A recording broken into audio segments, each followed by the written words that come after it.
ನೀವ್ ಹೇಳ್ತೀರಾ ಬಳ್ಳಾರಿ ಗಲಾಟೆನಲ್ಲಿ ನನ್ನನ್ನ ಹತ್ಯೆ ಮಾಡೋದೇ ಅವ್ರ ಪ್ಲಾನ್ ಆಗಿತ್ತು ಅಂತ. ನಿಮ್ಮ ಜೀವ ತೆಗೆದುಕೊಂಡು ಬಳ್ಳಾರಿಯಲ್ಲಿ ರಾಜಕೀಯ ಮಾಡುವಂತದ್ದು ಯಾರಿಗಿದೆ?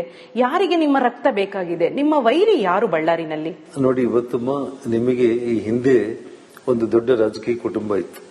ಅವ್ರ ಹೆಸರು ಹೇಳೋದಕ್ಕೆ ನಾನು ಇಷ್ಟಪಡಲ್ಲ. ಇವತ್ತು ಅವರು ಟೋಟಲ್ ಒಂದು ರಾಜಕೀಯ ಮುಗಿದೋಗ್ಬಿಟ್ಟು ಲೋ ಪ್ರೊಫೈಲ್ ಅಲ್ಲಿ ಸಣ್ಣ ಪುಟ್ಟದಾಗಿ ಇವತ್ತು ಅವರು ಬದಲಾಗಿದ್ದಾರೆ. ಆದ್ರೆ ಬದಲಾಗದೆ ಹೋಗಿರುವಂತದ್ದು ಈ ಕುಟುಂಬ.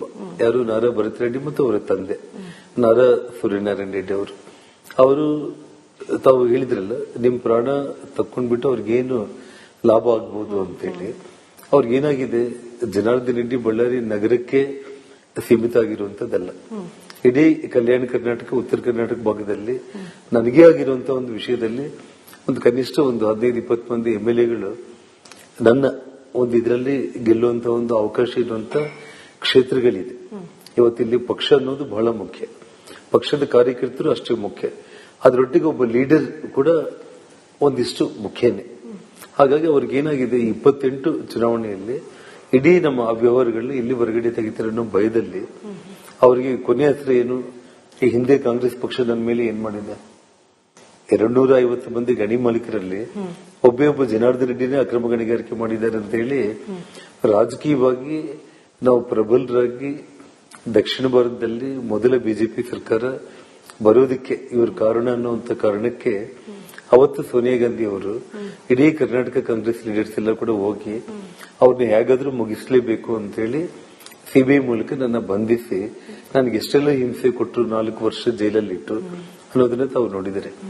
ಅದರಿಂದ ಹೊರಗಡೆ ಬಂದ ಮೇಲೂ ಕೂಡ ಮತ್ತೆ ನಾನು ಮೆಟ್ಟಿ ನಿಂತು ಮತ್ತೆ ಸಾರ್ವಜನಿಕ ಬದುಕಲ್ಲಿ ಶಾಸಕನಾಗಿ ಮತ್ತೆ ಪಕ್ಷಕ್ಕೆ ಮರಳಿ ಬಂದು ಇವತ್ತು ಮತ್ತೆ ಸದೃಢವಾಗಿ ರಾಜಕೀಯದಲ್ಲಿ ನಾನೇನು ನಿರಂತರವಾಗಿ ಕೆಲಸ ಕಾರ್ಯಗಳು ಮಾಡ್ತಾ ಇದ್ದೀನಿ. ಇನ್ನು ಇವ್ರನ್ನ ಏನೇ ಮಾಡಿದ್ರು ಕೂಡ ಮಣಿಸ್ಲಿಕ್ಕೆ ಆಗ್ಲಿಲ್ಲ. ಒಬ್ಬ ಮನುಷ್ಯನ 4 ವರ್ಷ ಜೈಲಲ್ಲಿ ಇಟ್ರೆ ಮಾನಸಿಕವಾಗಿ ಮನುಷ್ಯ ಕುಗ್ಗೋಗ್ಬಿಟ್ಟು ಅವನೇ ಫಿನಿಶ್ ಆಗ್ಲಿ ಅಂತ ಹೇಳಿ 4 ವರ್ಷ ನನ್ನ ಮೇಲೆ ಪ್ರತಿ 6 ತಿಂಗಳಿಗೊಂದ್ಸಲ ಒಂದು ಕೇಸ್, ಬೇಲ್ಗೆ ಅಪ್ಲೈ ಮಾಡಿದ್ರೆ ಒಂದು ಕೇಸ್, ಬೇಲ್ಗೆ ಅಪ್ಲೈ ಮಾಡಿದ್ರೆ ಒಂದು ಕೇಸ್, ಈ ರೀತಿ ಮಾಡಿದ್ರು ಕೂಡ ಈ ಮನುಷ್ಯನ ಏನು ಮಾಡ್ಲಿಕ್ಕೆ ಆಗ್ಲಿಲ್ಲ. ಕೊನೆ ಹೆಸರ ಅಂದ್ರೆ ನೋಡಿ, ಇವಾಗ DK ಶಿವಕುಮಾರ್ ಅವರು, ಇವನು ನಾರಾ ಭರತ್ ರೆಡ್ಡಿ ಕ್ರಿಮಿನಲ್, ಅವ್ರ ಅಪ್ಪ ಕ್ರಿಮಿನಲ್, ಅದು ಬಿಟ್ಬಿಡೋಣ ನಾವು. ಅವ್ರ ಬಗ್ಗೆ ಬಳ್ಳಾರಿ ಜಿಲ್ಲೆ ಜನರಿಗೆ ಗೊತ್ತಿದೆ. ತಾವು ಸಾರ್ವಜನಿಕರಲ್ಲಿ ಹೋದ್ರೆ ಪಬ್ಲಿಕ್ ಹೇಳ್ತಾರೆ ನಿಮಗೆ. ಆದ್ರೆ DK ಶಿವಕುಮಾರ್ ಈ ರಾಜ್ಯದ ಉಪಮುಖ್ಯಮಂತ್ರಿಯಾಗಿ ಮುಖ್ಯಮಂತ್ರಿ ಆಗ್ಬೇಕಂತ ಬಯಸ್ತಾ ಇರುವಂತವ್ರು ಆಗ್ಬೋದು ಕೂಡ. ಅವ್ರೇನು ಸಿದ್ದರಾಮಯ್ಯನ ಹಾಕಿ ನುಗ್ಗಿ ಕೆಳಗೆ ಹಾಕಿ ಹೋಗ ಸೀಟಲ್ಲಿ ಕೊಡ್ತಾರೆ. ರೌಡಿಸಂ ಮಾಡೋದ್ರು ಕೂಡ ಅದ್ರ ಬಗ್ಗೆ ಏನು ಅನುಮಾನ ಏನಿಲ್ಲ. ಅವ್ರು ಮಾತಾಡಿದ ಮಾತುಗಳೇನು? ಅಮೆರಿಕದಿಂದ ಸೆಕ್ಯೂರಿಟಿ ತಗೊಂಡ್ ಬರ್ಲಿ, ಚೈನಾದಿಂದ ಸೆಕ್ಯೂರಿಟಿ ತಗೊಂಡ್ ಬಂದ್ರೆ ಕಾನೂನು ಪ್ರಕಾರ ಒಬ್ಬ ಉಪಮುಖ್ಯಮಂತ್ರಿ ಒಂದು ಒಳ್ಳೆ ಹುದ್ದೆಯಲ್ಲಿ ಇದ್ಕೊಂಡ್ಬಿಟ್ಟು, ಸಂವಿಧಾನಾತ್ಮಕ ಹುದ್ದೆಯಲ್ಲಿ ಇದ್ಕೊಂಡ್ಬಿಟ್ಟು ಈ ಮಾತನ್ನ ಅವರು ಮಾತಾಡ್ತಾರೆ ಅಂತಂದ್ರೆ ಅರ್ಥ ಏನಿದೆ? ಜೊತೆಗೆ ಮತ್ತೆ ಬಳ್ಳಾರಿಗೆ ಬಂದು ಜನಾರ್ದನ್ ರೆಡ್ಡಿಗೆ ಆಕ್ಷನ್ ಮಾಡಿ ತೋರಿಸಿದ್ದಾರೆ. ಇಲ್ಲಿ ಬಿದ್ದಿದ್ದೇನಾ, ಇಲ್ಲಿ ಬಿದ್ದಿದ್ದೇನಾ, ಎಲ್ಲಿ ಬಿದ್ದಿದೆ ಅಂದ್ರೆ ಅದ್ರ ಅರ್ಥ ಏನು? ಇಲ್ಲಿ ಬಿದ್ರೆ ಮನುಷ್ಯ ಪ್ರಾಣ ಕಳ್ಕೊಳ್ಳೋದಿಲ್ಲಮ್ಮ. ಅಂದ್ರೆ ಈ ರಾಜ್ಯದ ಉಪಮುಖ್ಯಮಂತ್ರಿ, ಮುಖ್ಯಮಂತ್ರಿ ಆಗೋ ಒಬ್ಬ ವ್ಯಕ್ತಿನೇ ಈ ರೀತಿ ಒಬ್ಬ ಕ್ರಿಮಿನಲ್ ಶಾಸಕನ ಬೆನ್ನಿಂದಿಗೆ ನಿಂತು ಮಾತಾಡಿದ್ರೆ ಪೊಲೀಸರಿನ ಇನ್ವೆಸ್ಟಿಗೇಷನ್ ಹೇಗೆ ಮಾಡ್ತಾರೆ? ಹಾಗಾಗಿ ಪ್ರಾಣ ತಕ್ಕೊಳ್ಳುವಂತ ಒಂದು ವಿಷಯದಲ್ಲಿ ನಾರಾ ಭರತ್ ರೆಡ್ಡಿ ಫ್ಯಾಮಿಲಿಗೆ ಎಷ್ಟು ಇಂಪಾರ್ಟೆಂಟ್ ಆಗಿತ್ತು, ಇವತ್ತು DK ಶಿವಕುಮಾರ್ ಅವರು ಕೂಡ ಅದನ್ನೇ ಬಯಸಿದ್ರ. ಇಲ್ಲಿ ತಗಲಿದೆ ಅನ್ನುವಂಥದ್ದು ಈ ರಾಜ್ಯವನ್ನ ಆಳುವಂತ ಒಬ್ಬ ಉಪಮುಖ್ಯಮಂತ್ರಿ, ಕಾಂಗ್ರೆಸ್ ಪಕ್ಷದ ಅಧ್ಯಕ್ಷ. ಸೊ ಇಡೀ ಕಾಂಗ್ರೆಸ್ ಪಕ್ಷದ ಹುನ್ನಾರ ನನ್ನ ಮೇಲೆ ಮೊದಲ ಬಿಜೆಪಿ ಸರ್ಕಾರ ಬಂದಾಗ್ಲಿಂದ ಕೂಡ ಅವರು ಒಂದಲ್ಲ ಒಂದು ಕಾರಣಗಳಿಗೆ ನನಗೆ ಈ ರೀತಿ ಹಿಂಸೆಯನ್ನು ಕೊಟ್ಟು ಕೊನೆಗೆ ಇವನ್ನ ಏನ್ ಮಾಡಿದ್ರು ಕೂಡ ಆಗ್ತಾ ಇಲ್ಲ. ಇನ್ನ ಪ್ರಾಣನೇ ತೆಗಿಬೇಕನ್ನುವಂತ ಒಂದು ಉದ್ದೇಶದಲ್ಲಿ ಬ್ಯಾನರ್ ಅನ್ನೋದು ಒಂದು ನೆಪ. ಅಂದ್ರೆ ಇದು ಇಡೀ ಕಾಂಗ್ರೆಸ್ ಮಾಡಿರೋ ಸಂಚು ಅನ್ಸುತ್ತಾ, ಅಥವಾ ನಾರಾ ರೆಡ್ಡಿ, DK ಶಿವಕುಮಾರ್ ಅವರು ಮಾತಾಡ್ತಾ ಇದ್ರೆ ತಮಗೇನ್ ಅನ್ಸುತ್ತೆ ಹೇಳಿ ನನಗೆ? ಅಂದ್ರೆ ನೇರ ಆರೋಪ DK ಶಿವಕುಮಾರ್ ಅವ್ರದೇ ಸಂಚು ಅಂತ. ಸಿದ್ದರಾಮಯ್ಯ ಅವರು ಅವ್ರು ಏನೇ ಮಾತಾಡ್ಲಿ, ಒಂದು ಜನಾರ್ದನ್ ರೆಡ್ಡಿ ಪ್ರಚೋದನೆ ಮಾಡಿದ್ರು ಅಂದ್ರೆ ಪ್ರಚೋದನೆ ನನ್ ಮನೆಗೆ ನೀವು ಬಂದ್ರ, ನಿಮ್ ಮನೆಗೆ ನಾನ್ ಬಂದ ಪ್ರಚೋದನೆ ಮಾಡ್ಲಿಕ್ಕೆ? ನನ್ ಮನೆ ಮುಂದೆ ಬಂದಿದ್ದು ತಾವು, ನನ್ ಮನೆಗೆ ಬ್ಯಾನರ್ ಕಟ್ಟಿ ಜಗಳ ತಕೊಳ್ಳಿಕ್ಕೆ ಅಂತ ಹೇಳಿ ಬಂದಿದ್ದು ತಾವು. ನಾನು ಲೀಗಲ್ ಆಗಿ ಮಧ್ಯಾಹ್ನ 2:30 ಅಷ್ಟೊತ್ತಿಗೆ ಬ್ಯಾನರ್ ನಮ್ಮ ಮನೆ ಪ್ರಿಮಿಸಸ್ ಒಳಗೆ ಕಟ್ಟಿದ್ದಾರೆ ಅಂತ ಹೇಳಿ ಪೊಲೀಸರಿಗೆ ನಾನು ಇನ್ಫಾರ್ಮ್ ಮಾಡಿದೆ.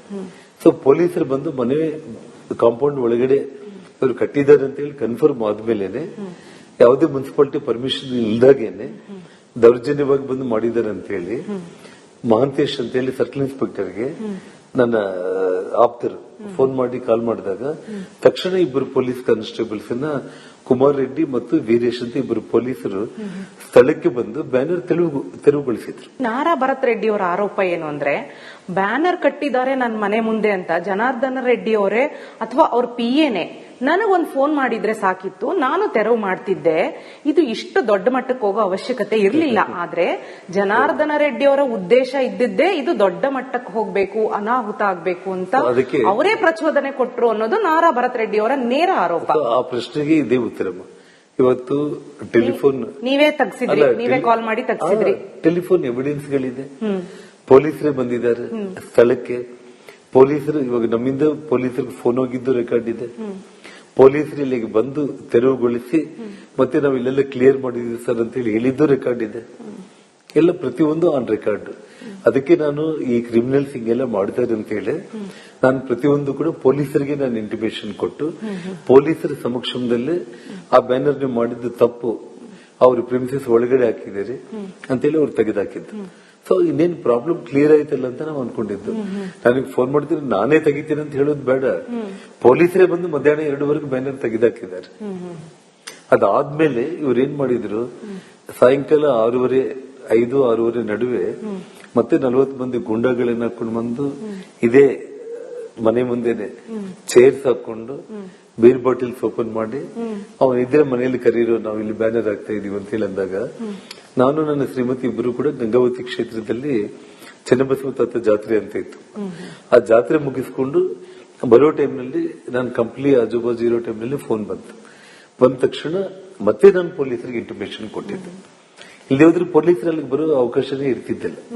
ಆ ಗಲಾಟೆ ಟೈಮ್ಗೆ ಸಿಟಿ DSP, ಸರ್ಕಲ್ ಇನ್ಸ್ಪೆಕ್ಟರ್ಗಳು ಎಲ್ಲರೂ ಬಂದ್ರು ಇಲ್ಲಿಗೆ.